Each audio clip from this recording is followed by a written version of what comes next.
If you've ever tried to record a Dungeons & Dragons session, whether it's for a podcast, YouTube, or streaming, you know how bad audio can break immersion faster than an awful stealth roll. I'm looking at you, Paladins. So today, let's chat about 3 ways to capture great audio, from budget builds to professional studio setups.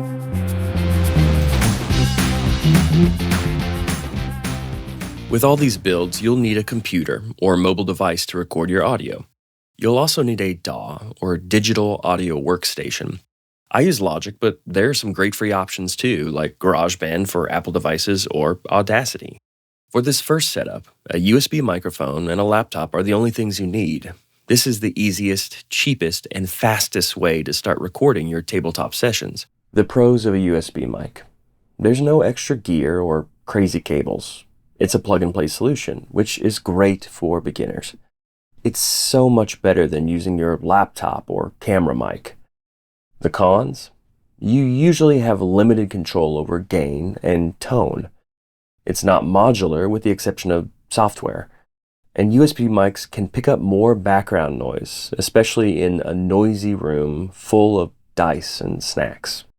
If your goal is to start today with clean, usable sound, this setup is your entry-level champion. When you're ready to level up your sound, it's time for a dynamic microphone and an audio interface.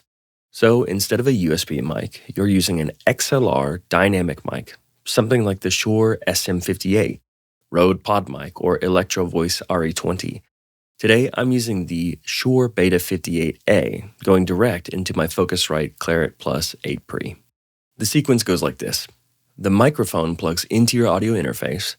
Then the audio interface transmits signal to your DAW. This is how it sounds. Dynamic mics are less sensitive, so they reject background noise better than other types of mics. Dynamic mics are also usually very durable, so they'll keep functioning no matter how rough your adventuring gets. Radio industry professionals usually use dynamic microphones also, so not only will the quality be better, but your audience is already used to this kind of sound. What are the cons of a dynamic mic? Well, dynamic mics can be pricier than USB mics. Expect around $150 to $300 for both an entry-level dynamic mic and an interface to go with it. You'll also need XLR cables to connect the mic and a stand or a boom arm like this one. This setup is the sweet spot for most D&D podcasts. It's clean, reliable, and it'll make you sound like a pro Dungeoneer. Let's say you're chasing that studio quality sound, the kind that makes your voice sound crisp, rich, and clear. This one's for you. The full vocal chain is pretty much the same as the dynamic mic setup, but a preamp goes between your mic and the audio interface. There are a lot of videos on YouTube that explain what a preamp is and what a signal chain is, so you should look those up if you're interested. My current setup is the Lauten Audio Clarion, going into my SPL Channel 1 Mark III, and then going into my Clarett Plus. This setup is way overkill for a podcast, but I already have it for music, and I know it'll sound good every time. So what are the pros of this setup? Well, a condenser microphone like this one adds clarity, detail, and tone. A preamp in the mix adds professional color and consistency to your recordings also. It's perfect for quiet, treated rooms with a narrative-style D&D recording. There are cons to a setup like this. First off, it's way more expensive, usually hundreds to thousands of dollars more. Also, a condenser microphone like this, it's sensitive. It hears everything, including a dice drop that happens a room away. And it requires a sound-treated space, or noise reduction in post-processing.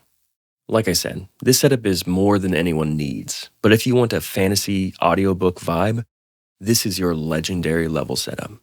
No matter what you record with, here are some pro tips. Record close to the mic, about 6 to 8 inches away. Record in a quiet room with soft surfaces, blankets, rugs, couches, whatever you have. This will help with unwanted reverberation in your recordings.